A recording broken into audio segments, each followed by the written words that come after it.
नमस्कार दोस्तों। आज हम देखिए हमारा एक नया लेक्चर स्टार्ट कर रहे हैं जिसमें हम रसायन विज्ञान की कुछ मूलभूत अवधारणाओं के बारे में आगे अध्ययन करेंगे। आज के लेक्चर में हम सीखेंगे रस समीकरण मितीय गुणांक या स्टोइकियोमेट्रिक कोएफिशिएंट के बारे में। साथ ही हम सीखेंगे सीमांत विकर्मक के बारे में और विलयन की सांद्रताओं के मात्रक को अलग अलग दर्शाने के तरीके के बारे में। तो सबसे पहले हम स्टार्ट करते हैं रस समीकरण मितीय गुणांक से। स्टोइकियोमेट्रिक गुणांक या रस समीकरण मितीय गुणांक क्या होते हैं? तो देखिए रासायनिक अभिक्रियाएं जो भी हम रसायन विज्ञान में पढ़ रहे हैं, जैसे एक सरल रासायनिक अभिक्रिया को लें जहां पर हमने कहा कि हाइड्रोजन और ऑक्सीजन दो अभिकारक हैं और इन्होंने मिलकर के H2O या जल का निर्माण कर दिया। तो ये जो हमारा प्रोसेस है जिसमें हम अभिकारक और उत्पादों को दर्शा रहे हैं, इस दर्शाने के तरीके को अपन बोलते हैं केमिकल इक्वेशन या रासायनिक समीकरण। ये जो रासायनिक समीकरण लिखी हुई है, इस रासायनिक समीकरण को दर्शाने से हम कुछ छोटे छोटे पॉइंट्स में इसकी हेल्प ले सकते हैं। जैसे वो जो एरो के लेफ्ट हैंड साइड पे लिखे हुए हैं, जैसे हाइड्रोजन और ऑक्सीजन, इन्हें अपन कहते हैं रिएक्टेंट या अभिकारक। ये हमारी प्राइमरी नॉलेज थी जो हम लोगों ने पहले पढ़ा हुआ है। जो एरो के राइट हैंड साइड पे लिखा हुआ है यानी वाटर मॉलिक्यूल, ये हमारा रिप्रेजेंट करेगा उत्पाद को। ठीक है, ऐसे ही अभिकारकों और उत्पाद के कितने नंबर ऑफ मोल्स किसी रासायनिक अभिक्रिया में भाग लेते हैं या रासायनिक अभिक्रिया में इनका निर्माण हो जाता है, वो भी इस रासायनिक अभिक्रिया के संतुलित रासायनिक समीकरण में प्रदर्शित किए जाते हैं। तो चेक करें, किसी रासायनिक अभिक्रिया का जो संतुलित रासायनिक समीकरण है, चेक करें संतुलित रासायनिक समीकरण यानी एक ऐसा रासायनिक समीकरण जिसमें जितने number of reactant molecule participate कर रहे हैं उत्पाद अणुओं में, उतने सभी नंबर ऑफ मॉलिक्यूल्स भी वहां पर उपस्थित होने चाहिए, उतने अभिकारक अणु उत्पाद में भी उपस्थित होने चाहिए। तो किसी रासायनिक अभिक्रिया के संतुलित रासायनिक समीकरण में अभिकारकों एवं उत्पादों के मोलों का सरलतम पूर्ण संख्या अनुपात, स्मॉलेस्ट होल नंबर रेशियो जो होता है, उसे अपन स्टोइकियोमेट्रिक कोएफिशिएंट या रस समीकरण मितीय गुणांक कहते हैं। यह सरलतम होना चाहिए यानी सिंपलेस्ट होना चाहिए और पूर्ण संख्या में होना चाहिए यानी हाफ इंटीजर या पार्शियल वैल्यू या डेसिमल में ये अनुपात नहीं होना चाहिए। ये सिंपलेस्ट होल नंबर रेशियो अगर होता है तो इसको अपन स्टोइकियोमेट्रिक कोएफिशिएंट कह देते हैं। तो नेक्स्ट देखें, जैसे मान लीजिए हम कोई रासायनिक अभिक्रिया का एग्जांपल लें। हमने कहा कि अगर हम नाइट्रोजन और हाइड्रोजन इन दोनों को मिलाकर अमोनिया गैस के फॉर्मेशन को अगर हम रासायनिक समीकरण के रूप में प्रदर्शित करना चाहें, तो वो जो रासायनिक समीकरण में लेफ्ट हैंड साइड में लिखे हुए हैं, इन्हें अपन कह देते हैं रिएक्टेंट या अभिकारक। जो तीर के निशान के दाईं ओर लिखा हुआ है, इसे हम कहेंगे प्रोडक्ट या उत्पाद। यहाँ अभिकारकों और उत्पादों की गैसीय अवस्था, जो भौतिक अवस्था है जैसे ठोस, द्रव और गैस है, उसको रिप्रेजेंट करने के लिए हम उन्हीं के साथ स्मॉल ब्रैकेट में इनकी फिजिकल स्टेट को रिप्रेजेंट कर देते हैं। जैसे यहाँ पर जी लिखा हुआ है, दैट जी ये रिप्रेजेंट कर रहा है गैस को। अगर यहाँ पर एल होता तो यह अभिकारकों या उत्पादों के लिक्विड स्टेट यानी द्रव अवस्था को रिप्रेजेंट करता। अगर यहाँ पर एस लिखा जाएगा तो यह सॉलिड स्टेट या ठोस भौतिक अवस्था को दर्शाने के काम आएगा। और अगर हम यहाँ पर AQ लिखेंगे तो यह एक्वस सॉल्यूशन या जलीय विलयन को प्रदर्शित करने के काम आएगा। तो ये हमारी रासायनिक अभिक्रिया का संतुलित रासायनिक समीकरण है। यहाँ चेक करें कि नाइट्रोजन का एक मोल अगर काम आता है तो 1 × 2, जहां नाइट्रोजन का ये एटॉमिसिटी है, ध्यान दें ये नाइट्रोजन का एटॉमिसिटी है कि नाइट्रोजन के एक अणु में दो परमाणु मिलकर नाइट्रोजन का एक अणु बना लेते हैं। और किसी भी रासायनिक अभिक्रिया को जब हम प्रदर्शित करते हैं तो रासायनिक अभिक्रिया को प्रदर्शित करने के लिए हम उसके वो रासायनिक अणु काम में लेते हैं जो प्रकृति में शुद्ध अवस्था में पाए जा सकते हैं, जो स्टेबल होते हैं, जो स्थायी होते हैं। अगर मैंने यहाँ पर N लिखा होता, केवल N अगर हम रासायनिक समीकरण में लिखते तो ये रासायनिक समीकरण का सही नोटेशन नहीं होता। इसलिए हम क्या लिखेंगे यहाँ पर N2, क्योंकि N2 के रूप में नाइट्रोजन प्रकृति में पाया जाता है। ऐसे ही हमने हाइड्रोजन यहाँ पर रिप्रेजेंट किया। यहाँ देखिए अमोनिया बन गया, जहां हम अमोनिया जो कि एक कंपाउंड होता है, हम जानते हैं अमोनिया के एक कंपाउंड में नाइट्रोजन का एक एटम, हाइड्रोजन के 3 एटम से यानी 1:3 के रेशियो में ये दोनों कंबाइन हो जाते हैं। तो N2 H2 दोनों मिलकर के अमोनिया गैस का फॉर्मेशन कर रहे हैं, जहां ये 2, ये वाला 2 और ये 1:3 ये इनकी एटॉमिसिटी है, नंबर ऑफ एटम्स जो किसी मॉलिक्यूल को बनाने में पार्टिसिपेट कर रहे हैं, परमाणुता जिसे अपन कहेंगे। और ये 1, ये 3 और ये 2 ये इनके नंबर ऑफ मोल्स हैं। तो हम इस रासायनिक समीकरण को पढ़ेंगे कि 1 मोल नाइट्रोजन 3 मोल हाइड्रोजन के साथ अभिक्रिया करके 2 मोल अमोनिया गैस का निर्माण करती है। अब यहाँ हम देखें नाइट्रोजन, हाइड्रोजन और अमोनिया के नंबर ऑफ मोल्स का अगर रेशो देखें कितना, दैट 1:3, और इनके मिलने से 2 मोल अमोनिया का फॉर्मेशन हो गया, यानी 1:3:2। तो यह सबसे सरलतम पूर्ण संख्या अनुपात है, इनमें कोई भी जो नंबर है वो हाफ इंटीजर या डेसिमल में नहीं है। इस सरलतम पूर्ण संख्या अनुपात को हम स्टाइकियोमेट्रिक कोफिशिएंट या रस समीकरण मितीय गुणांक कहते हैं। तो किसी भी दर्शाई गई रासायनिक अभिक्रिया जिसका संतुलित रासायनिक समीकरण हम लें, यहाँ पर हम चेक करें नाइट्रोजन के 2 परमाणु, और हमने इसको बैलेंस किया तो यहाँ भी चेक कीजिए नाइट्रोजन के 2 परमाणु हैं। ऐसे ही हाइड्रोजन के 3 × 2 यानी 6 एटम है, और यहाँ पर भी हाइड्रोजन के 2 × 3 यानी 6 एटम है। तो अगर संतुलित रासायनिक समीकरण यानी वो जिसमें अभिकारक और उत्पाद में परमाणुओं की संख्याएं समान हो जाएं, उस संतुलित रासायनिक समीकरण में अभिकारकों और उत्पादों के जो नंबर ऑफ मोल्स का सिंपलेस्ट होल नंबर रेशियो है, सरलतम पूर्ण संख्या अनुपात है, वह उसका स्टाइकियोमेट्रिक कोफिशिएंट या रस समीकरण मितीय गुणांक कहलाता है। ठीक है, अब ये जो स्टाइकियोमेट्रिक कोफिशिएंट है जिसमें अपन 1, 3 और 2 से रिप्रेजेंट कर रहे हैं, मान लीजिए हमने इसी रासायनिक समीकरण को अगर कुछ इस तरह से रिप्रेजेंट कर दिया, कैसे, जैसे हमने इसको लिखा 2N2 + 6H2 change to 4 ammonia. देखिए ये भी एक संतुलित रासायनिक समीकरण है, लेकिन इस संतुलित रासायनिक समीकरण में नाइट्रोजन, हाइड्रोजन और अमोनिया का रेशियो 2:6:4 है। यह पूर्ण संख्या अनुपात तो है, लेकिन अगर हम इसको सिंपलेस्ट करें यानी और सरलता अनुपात में बदलें, तो यह बदल करके फिर से क्या हो जाएगा, 1:3:2 हो जाएगा, जो कि सरलतम पूर्ण संख्या अनुपात है, और यह इस रासायनिक अभिक्रिया का स्टाइकियोमेट्रिक कोफिशिएंट कहलाएगा। तो स्टाइकियोमेट्रिक कोफिशिएंट या रस समीकरण मितीय गुणांक किसी संतुलित रासायनिक अभिक्रिया में दर्शाए गए अभिकारकों एवं उत्पादों का सरलतम पूर्ण संख्या अनुपात होता है, जो यहाँ पर हमने 1, 3 और 2 से रिप्रेजेंट किया हुआ है। तो यह इस रासायनिक समीकरण में अभिकारकों और उत्पादों का सरलतम पूर्ण संख्या अनुपात है। और अगर हम इस रासायनिक अभिक्रिया को पढ़ें तो पढ़ने के लिए हम कहेंगे कि 1 मोल नाइट्रोजन गैस जब 3 मोल हाइड्रोजन गैस के साथ में अभिक्रिया करती है तो 2 मोल अमोनिया गैस का निर्माण होता है। इस एक को अपन नंबर ऑफ मोल्स में पढ़ेंगे, ऐसे ही 3 ये हमारे नंबर ऑफ मोल्स हो जाएंगे, तो 2 मोल अमोनिया गैस का प्रोडक्शन हमारा हो जाता है। चलें, जैसे अगर हम एक दूसरी रासायनिक अभिक्रिया का एग्जाम्पल पकड़ें, हमने कहा 16 ग्राम मेथेन, इसका अपन दहन करवाएं। दहन का मतलब किसी भी दिए गए सब्सटेंस को वायुमंडलीय ऑक्सीजन की उपस्थिति में अभिक्रिया करवाना, उसका कंबशन या उसका दहन अभिक्रिया कहलाती है। तो हमने लिखा, देखिए CH4, अब यह 16 ग्राम है, अगर हम इसके नंबर ऑफ मोल बनाएं तो मोल निकालने का हमने तरीका देखा था, मोल = wait in gram upon molar mass.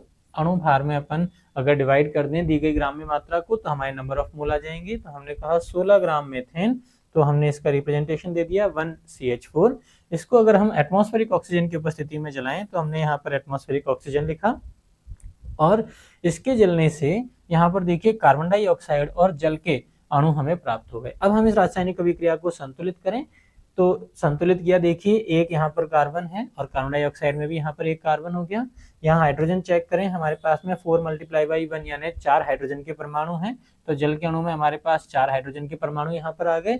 और ऑक्सीजन के नंबर अगर अपन चेक करें तो 2 ऑक्सीजन कार्बन डाइऑक्साइड में और 2 ऑक्सीजन एटम है जल के अणु में, तो टोटल मिलाकर के 4 ऑक्सीजन एटम या 2 ऑक्सीजन अणु हमारे पास में हो गए, जिसको हमने 2O2 से रिप्रेजेंट किया। तो अगर हम इस समीकरण के, जो कि संतुलित रासायनिक समीकरण है, स्टाइकियोमेट्रिक कोफिशिएंट देखें तो हम पढ़ेंगे 1 मोल मेथेन 2 मोल ऑक्सीजन गैस, इनके मिलने से बन गया 1 मोल कार्बन डाइऑक्साइड और 2 मोल जल। तो यहाँ इस समीकरण के अकॉर्डिंग हम पढ़ेंगे कि अगर 1 मोल मेथेन या 16 ग्राम मेथेन की अभिक्रिया हम 2 मोल ऑक्सीजन से करवाएं तो इस अभिक्रिया में हमें 1 मोल कार्बन डाइऑक्साइड और 2 मोल जल के अणु का निर्माण हो जाएगा, यानी बनने वाले जल की मात्रा कितनी हो जाएगी, 2 मोल। और अगर हम इसे ग्राम में प्रदर्शित करें तो ये हमारा हो जाएगा 36 ग्राम, क्योंकि 1 मोल जल का भार 18 ग्राम में हो जाता है। ठीक है, तो हम इसको इस तरह से रिप्रेजेंट कर सकते हैं। तो 16 ग्राम मीथेन के दहन से प्राप्त जल की मात्रा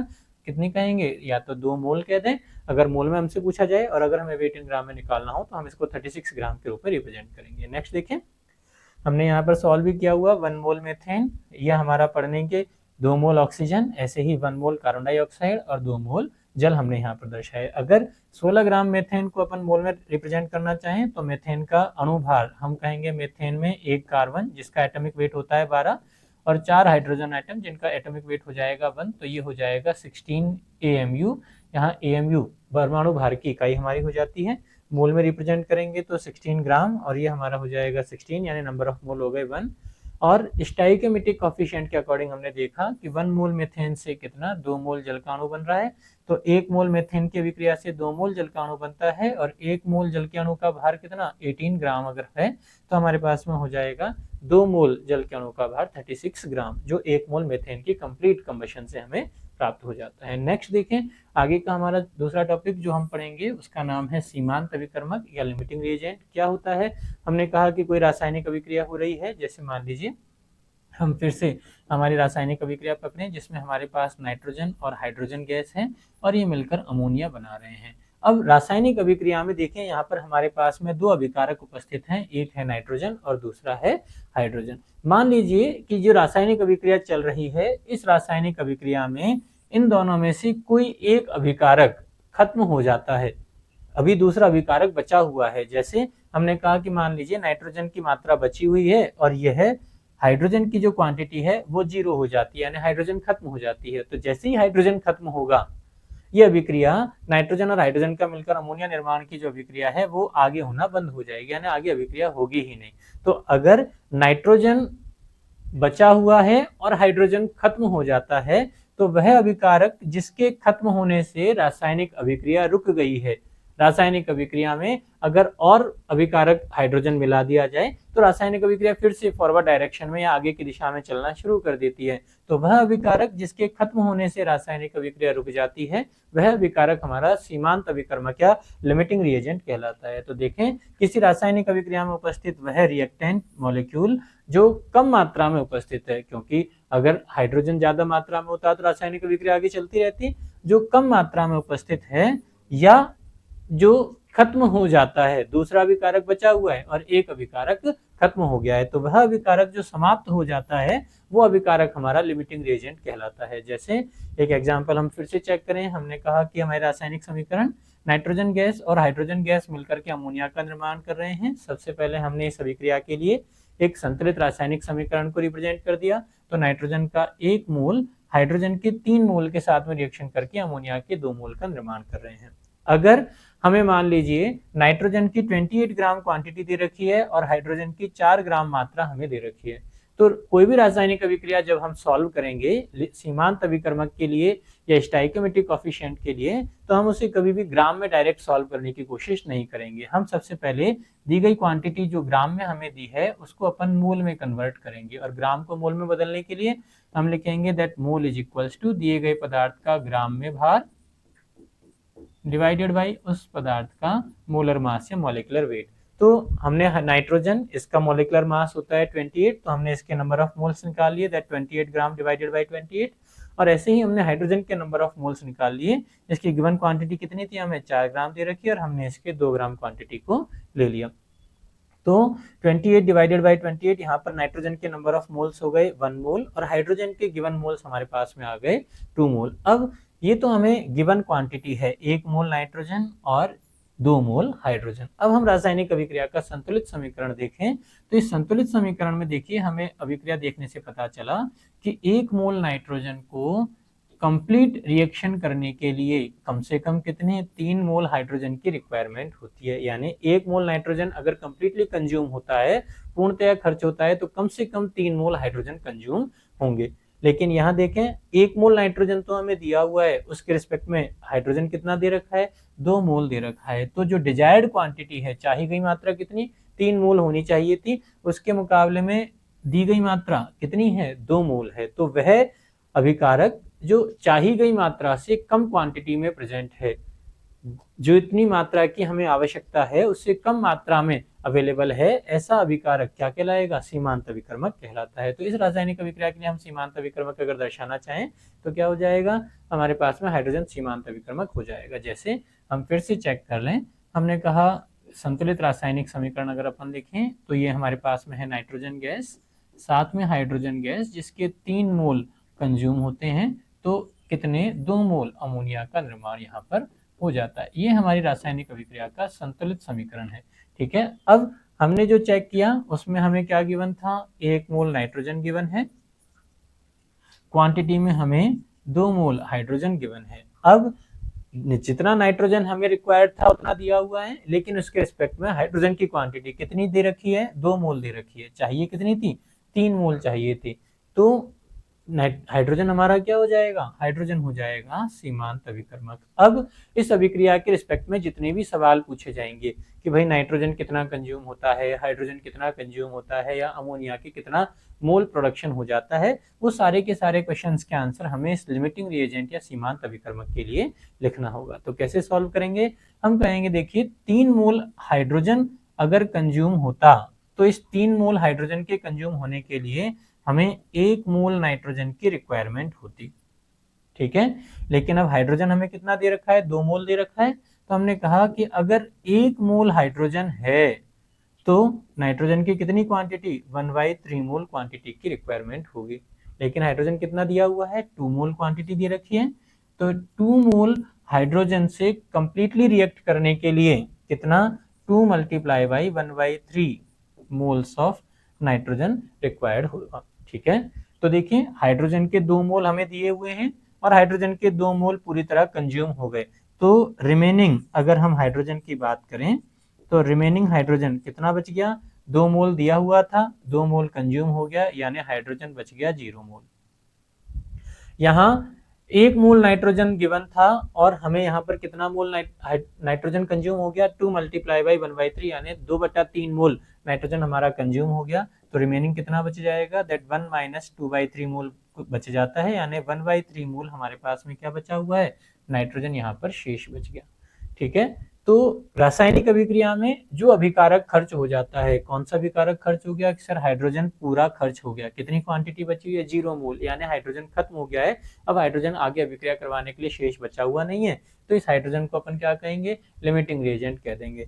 तो अगर आपसे पूछा जाए कि भाई रासायनिक अभिक्रिया खत्म होने के बाद में निम्न में से कौन सा अभिकारक बचेगा, हम कहेंगे हाइड्रोजन पूर्णतः कंज्यूम हो जाता है और नाइट्रोजन बच जाता है। और नाइट्रोजन की कितनी क्वांटिटी बच जाती है उसको अपन इस तरह से सॉल्व कर सकते हैं, कितना बच गया, दैट 1/3 1/3 मोल यहाँ पर हमारा बच जाता है। ऐसे ही अगर आपसे अमोनिया कितना मोल प्राप्त हुआ है इसकी क्वांटिटी पूछ ली जाए तो यहाँ देखिए हम फिर से स्टाइकियोमेट्रिक कोएफिशिएंट चेक करें कि 3 मोल हाइड्रोजन कंज्यूम होते हैं तो 2 मोल अमोनिया का प्रोडक्शन हो जाता है। तो हम कहेंगे दैट 3 मोल से कितना, 2 मोल अमोनिया का फॉर्मेशन होगा। तो 1 मोल से कितने, 2/3 मोल अमोनिया का फॉर्मेशन हो जाएगा। और कितने मोल कंज्यूम करने हमें, 2 मोल हाइड्रोजन हम कंप्लीटली कंज्यूम कर सकते हैं। तो 2 मोल हाइड्रोजन से 2/3 × 2 मोल अमोनिया का फॉर्मेशन हो जाएगा, यानी ओवरऑल 4/3 या हम कहें 1.33 मोल अमोनिया हमारे पास में यहाँ पर प्राप्त हो जाएगी। कुल मिलाकर इस तरीके का सवाल हमारे स्टाइकियोमेट्रिक कोएफिशिएंट और लिमिटिंग रिएजेंट से पूछा जा सकता है। तो हमें करना क्या होगा, छोटे छोटे स्टेप्स हम देख लें। सबसे पहले हमें रासायनिक समीकरण, जो केमिकल रिएक्शन दिया हुआ है उस केमिकल रिएक्शन का हम केमिकल इक्वेशन यानी रासायनिक समीकरण लिखेंगे और इस केमिकल इक्वेशन को हम बैलेंस करेंगे। संतुलित रासायनिक समीकरण हम यहाँ पर लिखेंगे। संतुलित रासायनिक समीकरण लिखने के बाद में हम अभिकारक और उत्पादों के स्टोइकियोमेट्रिक कोएफिशिएंट चेक करेंगे कि भाई उनके रस समीकरण मितीय गुणांक क्या है। जब हम स्टोइकियोमेट्रिक कोएफिशिएंट चेक कर लेंगे तो तीसरे नंबर पर हमें चेक करना होगा लिमिटिंग रिएजेंट यानी सीमांत अभिकर्मक क्या रहेगा। और चौथे स्टेप में हम उस सीमांत अभिकर्मक पर अप्लाई करेंगे कि भाई इसका पूरा मोल कंज्यूम हो जाएगा तो रिमेनिंग जो हमारा सबस्ट्रेट है वो कितना बचेगा और हमारे प्रोडक्ट का कितना मोल प्रोडक्शन हो जाएगा। ठीक, चलिए आगे बढ़ते हैं। एक छोटा सा क्वेश्चन देख लें हम, nitrogen react with hydrogen according following reaction. तो आपको एक रासायनिक अभिक्रिया दे रखी है जहां पर हमने कहा नाइट्रोजन और हाइड्रोजन दी गई रासायनिक अभिक्रिया की समीकरण के अनुसार अभिक्रिया करते हैं। तो चेक कीजिए, रासायनिक समीकरण हमें दिया है N2 + 3H2 change to 2NH3। तो जब भी कोई रासायनिक समीकरण दिया जाएगा हमने कहा सबसे पहले हमें उस रासायनिक अभिक्रिया का संतुलित रासायनिक समीकरण लिखना है।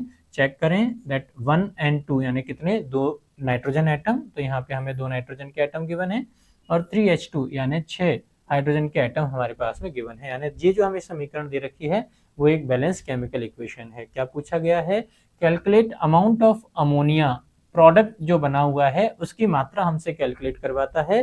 कब, जब 2 × 10³ gram nitrogen 1 multiply by 10³ gram hydrogen से कंप्लीटली रिएक्ट करे। सेकेंड, आपसे अमाउंट ऑफ ऑल रिएक्टेंट और प्रोडक्ट पूछा गया है रासायनिक अभिक्रिया कंप्लीट होने के बाद में। तो रासायनिक अभिक्रिया कंप्लीट कब होगी? या तो दोनों ही अभिकारक 100% कंप्लीट कंज्यूम हो जाएं, या फिर दो में से कोई एक अभिकारक खत्म हो जाए, जिसको अपन लिमिटिंग रिएजेंट कहेंगे। देखें तो इस क्वेश्चन को हम कैसे सॉल्व कर सकते हैं। सबसे पहले हमने रासायनिक समीकरण लिखी। हमने कहा दैट नाइट्रोजन, हाइड्रोजन और अमोनिया, ये हमने रासायनिक समीकरण देखा। और इस रासायनिक समीकरण हमने स्टोइकियोमेट्रिक कोएफिशिएंट देखे कि नाइट्रोजन का 1 मोल हाइड्रोजन के 3 मोल के साथ अभिक्रिया करके अमोनिया के 2 मोल बना रहा है। अब हम क्वेश्चन में जो हमें गिवन है उसको चेक करेंगे। हमें दिया हुआ है कि नाइट्रोजन की कितनी क्वांटिटी 2 मल्टीप्लाई बाई 10³ ग्राम और हाइड्रोजन की कितनी क्वांटिटी है 1 मल्टीप्लाई बाई 10³ ग्राम दे रखी है। ठीक है, तो मैंने आपको कहा हम ग्राम में कभी भी किसी क्वेश्चन को सॉल्व नहीं करते। हमें रासायनिक अभिक्रिया को अगर सॉल्व करना है तो हम किस में करेंगे? मोल में सॉल्व करेंगे। तो हमें ग्राम को पहले मोल में कन्वर्ट करना होगा। तो ग्राम को मोल में कन्वर्ट करने के लिए wait in gram upon molar mass, अणुभार का हम उसमें भाग लगा देंगे। तो हमें वेट इन ग्राम गिवन है कितना? 2 मल्टीप्लाई बाई 10³ ग्राम यानी 2000 ग्राम, और इसमें हमने नाइट्रोजन के वेट से डिवाइड कर दिया तो ये हो गया 28 ग्राम। और ऐसे ही हाइड्रोजन के लिए हमने कहा 1000 ग्राम और इसका वेट से हमने डिवाइड कर दिया दैट ग्राम मोल इनवर्स। तो ये हमारे पास में क्या हो जाएगा? इनके नंबर ऑफ मोल आ जाएंगे रिस्पेक्टिवली। नाइट्रोजन के लिए हो जाएगा 71.43 मोल और हाइड्रोजन के लिए हमारे पास में आ जाएंगे 500 मोल्स। ठीक है, तो ये हमारे नंबर ऑफ मोल्स निकल करके आ गए। सेकेंड स्टेप, अब देखिए हमें जो रासायनिक समीकरण दिया था वो अगर हम याद करें तो हमने कहा कि भाई नाइट्रोजन और हाइड्रोजन इनका रेशियो क्या था? 1:3। और हमारे पास में क्वांटिटी क्या थी? नाइट्रोजन के 71.43 मोल और हाइड्रोजन के कितने? 500 मोल। ठीक है, तो अब यहाँ से हम चेक करें कि 1 मोल नाइट्रोजन कितने मोल से, कि 3 मोल हाइड्रोजन से कंप्लीट रिएक्शन कर सकता है। 1 मोल नाइट्रोजन 3 मोल हाइड्रोजन से कंप्लीट रिएक्शन कर सकता है। तो नाइट्रोजन की कितनी क्वांटिटी हमें गिवन है? 71.43 मोल क्वांटिटी गिवन है।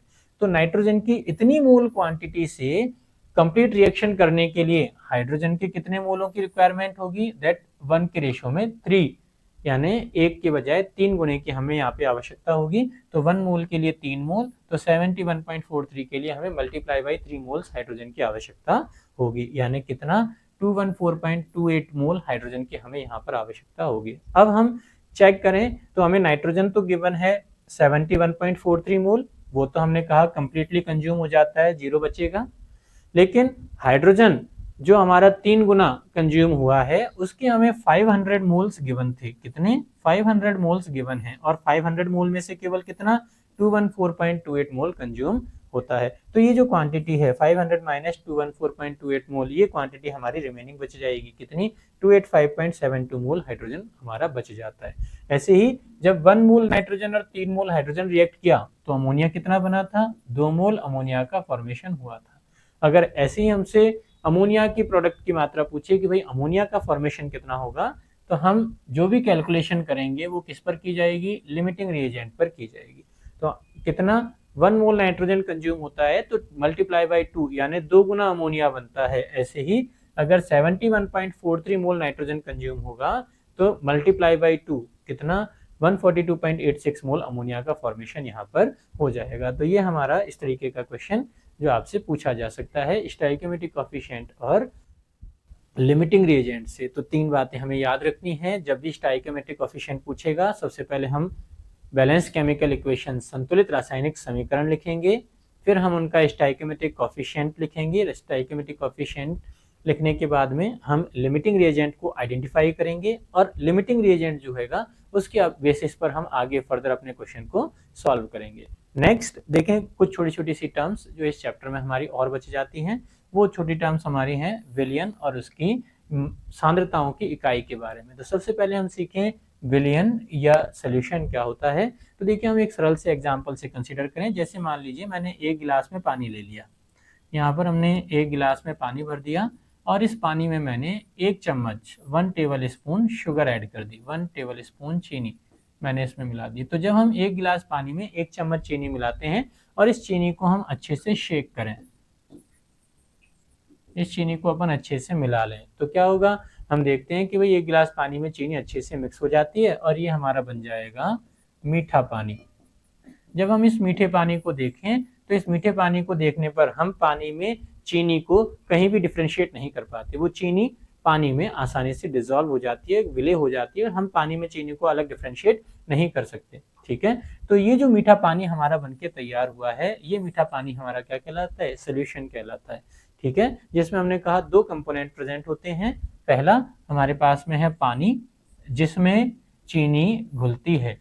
ठीक है, तो इसको हम कहेंगे विलायक या सॉल्वेंट, और दूसरा हमारे पास है चीनी जिसको अपन कहेंगे सॉल्यूट, जो पानी में घुल जाता है, यानी विलयन। क्या?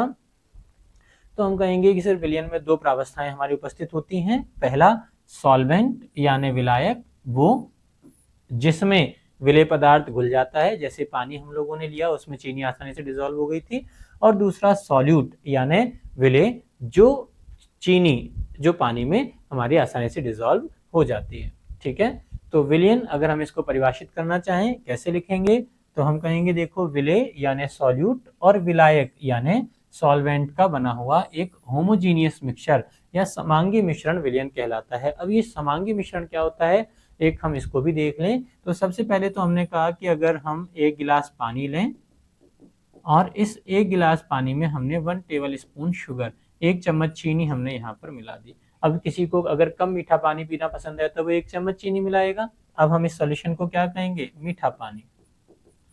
और अगर किन्हीं को ज्यादा मीठा पानी पीना पसंद है, शरबत में ज्यादा चीनी मिलाना अगर पसंद है, तो वो क्या करेंगे? इसमें 1 चम्मच चीनी और मिला देंगे। जब हम इसमें 1 टेबल स्पून शुगर और मिलाते हैं तब भी हम इसे क्या कहेंगे? मीठा पानी। यानी अगर हम मीठा पानी कहें तो मीठा पानी कहने से हमें पानी में घुली हुई चीनी की मात्रा का पता नहीं लगता। पानी में घुली हुई चीनी की क्वांटिटी हम नहीं बता सकते कि भाई इसमें 1 चम्मच चीनी डिसॉल्व है या 2 चम्मच चीनी घुली हुई है। तो एक ऐसी मॉइटी जिसमें या मिक्सचर जिसमें मिश्रण में उपस्थित घटकों की मात्रा का कोई निश्चित अनुपात नहीं होता, यानी हम 1 गिलास पानी में 1 चम्मच चीनी मिलाएं या हम 1 गिलास पानी में 2 चम्मच चीनी मिलाएं, बनेगा क्या? मीठा पानी। इसको अपन बोलते हैं मिश्रण या मिक्सचर। ठीक है, अब ये समांगी होमोजीनियस ये टर्म क्या होती है? अगर हम इस मीठे पानी को पिए, हमने 1 गिलास पानी लिया, उसमें हमने 1 चम्मच चीनी मिलाई और इसको अच्छे से हमने मिक्स कर लिया, शेक वेल। जब हम इसको काम में ले रहे हैं उससे पहले हमने इसको अच्छे से मिक्स कर लिया। अब हम इस पानी को पीते हैं और पीने पर हमें क्या लगता है कि इस पूरे पानी का टेस्ट, अगर हम स्वाद देखें तो इस पूरे पानी का टेस्ट हमें एक जैसा मीठा आता है। ऐसा तो नहीं कि भाई हमने पहला सिप पानी पिया वो हमें फीका लग रहा है और जैसे जैसे अपन नीचे जा रहे हैं पानी का टेस्ट मीठा होता जा रहा है। ठीक है, अगर ऐसा होगा तो पानी में चीनी अच्छे से घुली हुई नहीं है। हमने क्या कहा कि हमने 1 गिलास पानी में चीनी डाल के उसको चम्मच से अच्छे से मिक्स कर लिया। अब हम इस पानी को पिए तो पानी को पीने पर हम क्या अच्छा कर रहे हैं कि हमें पूरे पानी का टेस्ट एक समान मीठा आ रहा है, यानी कि पानी में चीनी आइडेंटिकली डिस्ट्रीब्यूटेड हो गई है, एक समान रूप से घुल जाती है। अगर दिए गए मिश्रण में सभी घटक एक समान रूप से वितरित हो जाते हैं तो ऐसा मिश्रण हमारा होमोजेनियस मिक्सचर या समांगी मिश्रण कहलाता है। तो अगर हम विलयन को परिभाषित करें तो विलयन के लिए हम कहेंगे विलय यानी सॉल्यूट, विलायक यानी कि सॉल्वेंट, और इनका बना हुआ समांगी मिश्रण विलयन कहलाता है। समांगी का मतलब जिसमें मिश्रण के सभी कंपोनेंट आइडेंटिकली डिस्ट्रीब्यूटेड हो गए हैं, पूरे मिश्रण में एक समान रूप से वितरित हो जाने चाहिए। और मिश्रण यानी आप किसी भी क्वांटिटी के रेशियो में आप इनको ले सकते हैं, जो आपकी इच्छा के अकॉर्डिंग हो सकता है। हमारा क्या बनेगा? विलयन कहलाता है। चलिए नेक्स्ट, अब हम सांद्रता की टर्म पढ़ें। क्या होती है सांद्रता? तो देखिए, जैसे मैंने आपसे कहा कि अगर हम 1 गिलास पानी लेते हैं और इस 1 गिलास पानी में हम 1 टेबल स्पून शुगर ऐड कर देते हैं, 1 चम्मच चीनी डालते हैं, तो हम किसकी मात्रा को दर्शा रहे हैं? ये हम दर्शा रहे हैं विलय पदार्थ की मात्रा को, जो घुलता है, चीनी जो घुल रही है पानी में। हम पानी की मात्रा दर्शाने की जगह किसकी मात्रा दर्शा रहे हैं? चीनी की मात्रा को रिप्रेजेंट कर रहे हैं।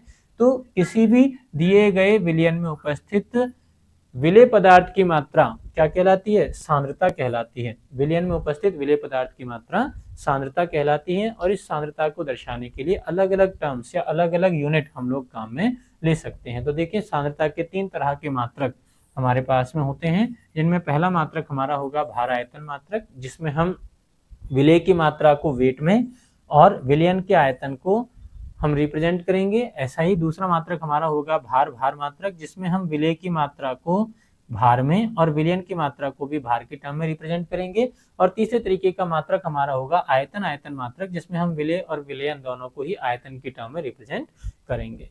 नेक्स्ट देखिए, हमारे पास में दो तरह की सांद्रता के मात्रक हैं जो हमें इस चैप्टर में आगे कंटिन्यू करने हैं।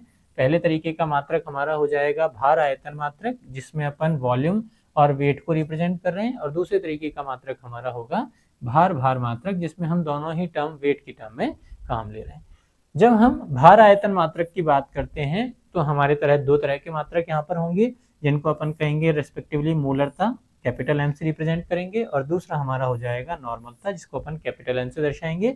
और भार भार मात्रक जो होगा उसको में हम तीन तरह की इकाइयां काम में लेते हैं, जिन्हें अपन डब्ल्यू परसेंटेज से रिप्रेजेंट करेंगे भार प्रतिशत।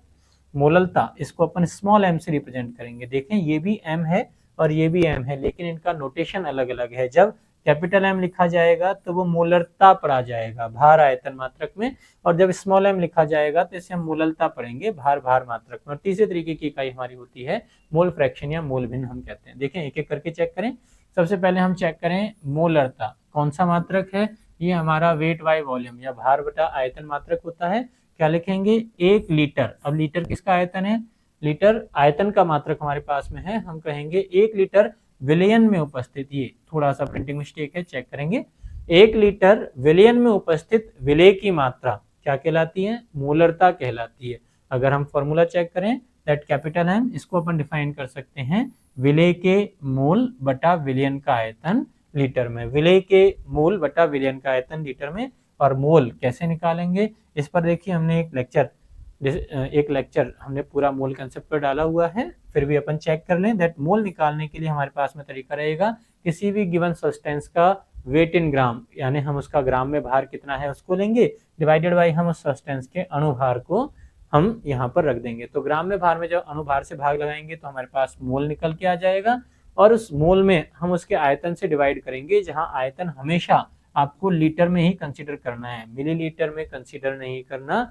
केवल लीटर में आयतन अगर अपन कंसीडर करेंगे तो हम उस दिए गए विलयन की सांद्रता को कैपिटल एम या मोलरता की टर्म में डिफाइन कर पाएंगे। ऐसे ही सांद्रता की दूसरी इकाई जो हमारी होती है उसको अपन बोलते हैं मोललता। मोललता छोटा एम है। यह क्या कि इसमें हम विलय और विलयन को भार भार की इकाई के रूप में प्रदर्शित करेंगे। परिभाषित करें तो 1 किलोग्राम, ध्यान देने वाली बात, यहाँ पर हमारी जो टर्म काम में आती है वो विलायक है, सॉल्वेंट। यहाँ पर हम सॉल्यूशन टर्म काम में नहीं लेते, सॉल्वेंट या विलायक की टर्म काम में लेते हैं। तो 1 किलोग्राम विलायक में उपस्थित विलय के मोलों की संख्या, अगर हम फॉर्मूला डिफाइन करें, फॉर्मूला हमारा क्या हो जाएगा? स्मॉल एम मोललता इज इक्वल्स टू विलय के मोल बटा विलायक का भार। और भार किस में लेना है? किलोग्राम में लेना है। अगर ग्राम में दिया गया होगा तो हम उसको किलोग्राम में कन्वर्ट कर लेंगे। अब विलयन का भार कैसे निकालना है? तो देखिए हम लोगों ने पढ़ा हुआ है according to law of mass conservation, द्रव्यमान संरक्षण के नियम के अनुसार, अगर विलय का भार 10 ग्राम है और विलयन का भार 100 ग्राम है तो विलायक का भार हमें निकालना है। कैसे निकालेंगे? दैट 100 ग्राम जो सॉल्यूशन का वेट है उसमें से 10 ग्राम यानी सॉल्यूट के वेट को अपन माइनस कर देंगे तो हमारा विलायक का भार निकल के आ जाएगा। तो क्या लिखेंगे? दैट विलयन का भार इज इक्वल्स टू विलय यानी सॉल्यूट का वेट प्लस विलायक यानी कि सॉल्वेंट का वेट। तो विलयन का भार बराबर विलय प्लस विलायक का भार क्या कहलाएगा? सॉल्यूशन का कुल भार कहलाएगा। यहाँ से हमें क्या निकालना है? विलायक का भार निकालना है। ध्यान दें, जब भी हम मोललता निकालेंगे, कैलकुलेट करेंगे, तो हमें सॉल्वेंट को काम में लेना है, कभी भी हम सॉल्यूशन टर्म यहाँ पर काम में नहीं लेंगे। इसके अलावा जितनी भी सांद्रता की इकाइयां हैं, मोललता के अलावा जितनी भी सांद्रता की इकाइयां हैं, सभी में यहाँ पर हम विलयन की टर्म काम में लेते हैं, विलायक की टर्म काम में नहीं लेते। नेक्स्ट, तीसरा जो हमारा सांद्रता का मात्रक है उसको अपन पढ़ते हैं भार प्रतिशत। ये भी आपका एक तरह का वेट बाई वेट सांद्रता की इकाई है। क्या कहेंगे कि किसी भी दिए गए विलयन का कुल भार जो है उसमें विलय की कितनी मात्रा उपस्थित है उसको अपन अगर निकाल लें तो वह उसका भार प्रतिशत कहलाएगा। विलय का भार ग्राम में डिवाइडेड बाई विलयन का भार ग्राम में मल्टीप्लाई बाई 100% क्या कहलाएगा? वेट परसेंटेज या भार प्रतिशत के रूप में प्रदर्शित किया जाता है। नेक्स्ट, चौथी जो सांद्रता की इकाई हमारी थी जिसको हमने मोल भिन्न से नाम दिया है, ये भी एक तरह की भार बटा भार मात्रक है। हम क्या लिखेंगे, यदि किसी मिश्रण में मान लीजिए कम से कम 2 कंपोनेंट उपस्थित हैं, बाइनरी मिक्सचर है या द्विअंगी मिश्रण है, 2 कंपोनेंट हैं यानी कि बाइनरी या द्विअंगी मिश्रण अगर हमारे पास में है, जिसमें रिस्पेक्टिवली ए और बी के नंबर ऑफ मोल्स आपको दे रखे हैं Na और Nb, जिनको अपन wait in gram upon molar mass करके निकाल सकते हैं। तो किसी एक दिए गए घटक की मोल भिन्न हम निकालेंगे कैसे, कि जिस घटक की हमें मोल भिन्न निकालनी है उसके मोल डिवाइडेड बाई बिलियन में उपस्थित जितने भी घटक हैं सभी की मोलों का कुल योग। तो हम मोल भिन्न को रिप्रेजेंट करेंगे XA से, क्या हो जाएगा, XA is equals to A के मोल बटा A प्लस B के कुल मोल। इसी तरह से अगर हमें XB यानी B का अगर मोल भिन्न निकालना है तो हम लिखेंगे B के मोल divided by A plus B, दोनों के मोलों का कुल योग Na प्लस Nb, ये हमारा हो जाएगा B की मोल भिन्न। ठीक है, तो मोल भिन्न दिए गए मिश्रण में उपस्थित किसी एक घटक के मोल डिवाइडेड बाय मिश्रण में उपस्थित सभी घटकों के मोलों का कुल योग मोल भिन्न कहलाती है। ठीक है, मोल भिन्न के बारे में एक छोटी सी बात जो हमें याद रखनी होगी कि अगर मिश्रण में हमारे जितने भी घटक उपस्थित हैं, जैसे मान लीजिए एक घटक है A, एक घटक है B, अगर 2 घटक उपस्थित हैं और इनकी मोल भिन्न को हमने कहा रिस्पेक्टिवली XA और XB, तो विलयन में उपस्थित दोनों घटकों की मोल भिन्न का कुल योग हमेशा 1 होता है। अगर यहाँ पे हमसे कहें कि भाई 2 नहीं 3 घटक उपस्थित हैं, आपका त्रिअंगी विलयन है जिसमें तीसरा घटक XC है, तो यहाँ पर इसकी मोल भिन्न को हम रिप्रेजेंट करेंगे XC, और अब हमारा इक्वेशन बन जाएगा कि विलयन में उपस्थित सभी तीनों घटकों की मोल भिन्न का कुल योग हमेशा 1 होता है, यानी जितने भी हमारे पास कंपोनेंट प्रेजेंट हैं सभी घटकों की मोल भिन्न का कुल योग हमेशा 1 होता है, जहां किसी एक घटक की मोल भिन्न या तो 1 होगी, 1 से या तो 1 से कम होगी या मैक्सिमम उसके बराबर हो सकती है, इससे ज्यादा कभी भी नहीं होगी। तो ये देखें मोल भिन्न, ये भी एक हमारी तरह कौन सा, भार बटा भार सांद्रता का मात्रक था। नेक्स्ट देखिए एक छोटा सा क्वेश्चन जो हमारी एनसीईआरटी की बुक में दिया हुआ है, साथ साथ हम इसको भी सॉल्व कर लें। क्वेश्चन हमें कहता है that calcium carbonate CaCO3 react with aqueous, ये एक्वस लिखा हुआ है, एक्वस का मतलब हमें HCl को पानी में डिसॉल्व करके विलयन बनाकर दिया हुआ है। तो CaCO3 calcium carbonate react with aqueous HCl to give CaCl2 and CO2। तो ये जो हमारी लैंग्वेज थी इसको हमने एक रासायनिक समीकरण के रूप में दर्शाया। हमने लिखा दैट CaCO3 सॉलिड होता है, कैल्शियम कार्बोनेट हमने इसको HCl जो HCl एक्वस सॉल्यूशन में हमारे प्रेजेंट है, जलीय विलयन में हमें दे रखा है, ये हमने यहाँ पर प्रदर्शित कर दिया, और इन दोनों के आपस में मिलने से क्या बन गया, कैल्शियम क्लोराइड बन गया, CO2 गैस बन गई और H2O का फॉर्मेशन हो जाता है। तो हमसे पूछा हुआ है calculate the amount of calcium carbonate required to react completely with 0.75 litre 25 ml HCl। NCERT का हमारा क्वेश्चन है टेक्स्ट बुक का, चेक करें देखो कैसे सॉल्व करेंगे। तो हमने कहा सबसे पहले संतुलित रासायनिक समीकरण लिखें, कैल्शियम कार्बोनेट जो ठोस भौतिक अवस्था में है, HCl ये हमारा जलीय विलयन में हमें दे रखा है एक्वस में, इससे हमारे बन गया कैल्शियम क्लोराइड, कार्बन डाइऑक्साइड जो कि गैस बनेगी और H2O जो कि लिक्विड का फॉर्मेशन हो जाएगा। ठीक है, अब हम इस रासायनिक अभिक्रिया को संतुलित करें तो यहाँ देखो कैल्शियम के 1 मोल और यहाँ पर भी कैल्शियम का 1, यानी इसका स्टोइकियोमेट्रिक कोएफिशिएंट हमारा हो जाएगा 1। ऐसे ही कार्बोनेट अगर अपन चेक करें तो कार्बोनेट में देखो कार्बन 1 है तो यहाँ पर भी देखो कार्बन 1 हो गया, यानी कार्बन भी बैलेंस है। अगर क्लोरीन देखें तो यहाँ पर 2 क्लोरीन है और ये 2 क्लोरीन हो गए, यानी क्लोरीन भी हमारे पास बैलेंस है। फिर हम ऑक्सीजन को संतुलित करें तो यहाँ पर 3 ऑक्सीजन एटम है, तो 2 ऑक्सीजन एटम यहाँ और 1 ऑक्सीजन एटम यहाँ, और ऐसे ही हमने हाइड्रोजन को भी बैलेंस कर दिया। तो कुल मिलाकर हमारे स्टोइकियोमेट्रिक कोएफिशिएंट अगर हम चेक करें तो कैल्शियम कार्बोनेट के लिए पड़ा जाएगा 1, HCl के लिए हो जाएंगे 2, CaCl2 के लिए हो जाएगा 1, CO2 के लिए हो जाएगा 1 और H2O के लिए हो जाएगा 1। तो केमिकल इक्वेशन को हम पढ़ेंगे 1 मोल कैल्शियम कार्बोनेट जब 2 मोल HCl एक्वस सॉल्यूशन के साथ में कंप्लीट रिएक्ट करता है तो 1 मोल कैल्शियम क्लोराइड, 1 मोल कार्बन डाइऑक्साइड और 1 मोल H2O का फॉर्मेशन हो जाता है। अब देखिए प्रश्न में हमें क्या दिया हुआ है, 0.75 कैपिटल M दे रखा है, और कैपिटल M हमने कहा क्या होती है, मोलरता होती है। तो मोलरिटी या मोलरता कैपिटल M कैसे रिप्रेजेंट करेंगे, that number of moles divided by volume of solution, और इसको अपन किस में लेंगे, लीटर में लेंगे। अब यहाँ अगर हम इसके नंबर ऑफ मोल्स निकालना चाहें तो कैसे निकालेंगे, क्रॉस मल्टीप्लाई करेंगे, और यहाँ क्रॉस मल्टीप्लाई करके हम लिखेंगे that molarity multiply by volume of solution M into V, और इससे हमारे नंबर ऑफ मोल्स निकल के आ जाएंगे। मोलरिटी कितना गिवन है सोल्यूशन में, ये हमें दिया हुआ है 0.75 m, और वॉल्यूम हमें गिवन है कितना 25 ml, तो ml है, और हमने कहा कि वॉल्यूम हमें केवल लीटर में कंसीडर करना है, तो ये m किसको रिप्रेजेंट कर रहा है, मिली को, इसका वैल्यू कितना होता है 10⁻³ ये हमारे किस में आ जाएंगे, नंबर ऑफ मोल्स आ जाएंगे। तो या तो हम मिली मोल लिख दें या फिर इसको हम मल्टीप्लाई बाई 10⁻³ मोल करके लिख सकते हैं। तो ये हमारे मोल्स आ गए किसके, HCl के। अब देखें HCl के 2 मोल रिएक्ट कर रहे थे कितने से, 1 मोल कैल्शियम कार्बोनेट से, और इससे कितना बन रहा था, 1 मोल कैल्शियम क्लोराइड, 1 मोल CO2 और 1 मोल H2O का फॉर्मेशन हो रहा था। तो यहाँ पर हम चेक करें, देखिए हमने मोलरिटी मल्टीप्लाई बाय वॉल्यूम लिया तो 0.75 थे, 0.25 मिली है तो मिली को हमने 10⁻³ लिख दिया, 0.25 को हम 1/4 लिख सकते हैं। तो ओवरऑल अगर अपन इसको सॉल्व करें तो HCl के नंबर ऑफ मोल हमारे पास में आ जाएंगे 0.75 multiply by 10⁻³ divided by 4 moles. ठीक है, अब 2 मोल HCl हमने रासायनिक समीकरण देखी, तो 2 मोल HCl जो हैं वो रिएक्ट कर रहे हैं 1 मोल कैल्शियम कार्बोनेट के साथ कंप्लीटली। तो हमारे पास में HCl के नंबर ऑफ मोल कितने हैं, ये रहे। तो इसके लिए हमें कितने कैल्शियम कार्बोनेट की जरूरत पड़ेगी, हम कहेंगे दैट 1 मोल HCl रिएक्ट करेगा 1/2 मोल कैल्शियम कार्बोनेट के साथ में। तो ये जो क्वांटिटी हमें HCl के मोलों की दी गई है, इससे रिएक्ट करने के लिए हमें 1/2 multiply by 0.75 divided by 4 into 10⁻³ moles calcium carbonate की आवश्यकता हो जाएगी। इसको अगर अपन सॉल्व करें हम लिख सकते हैं 0.75 डिवाइडेड बाई 8, या फिर और सॉल्व करें तो हमारे पास आ जाएगा 0.09375 मल्टीप्लाई बाई 10⁻³ मोल। अब ये हमारा आंसर आया किसमें, मोल में। यहाँ तक हमारा आंसर अगर मोल में पूछा जाएगा तो करेक्ट।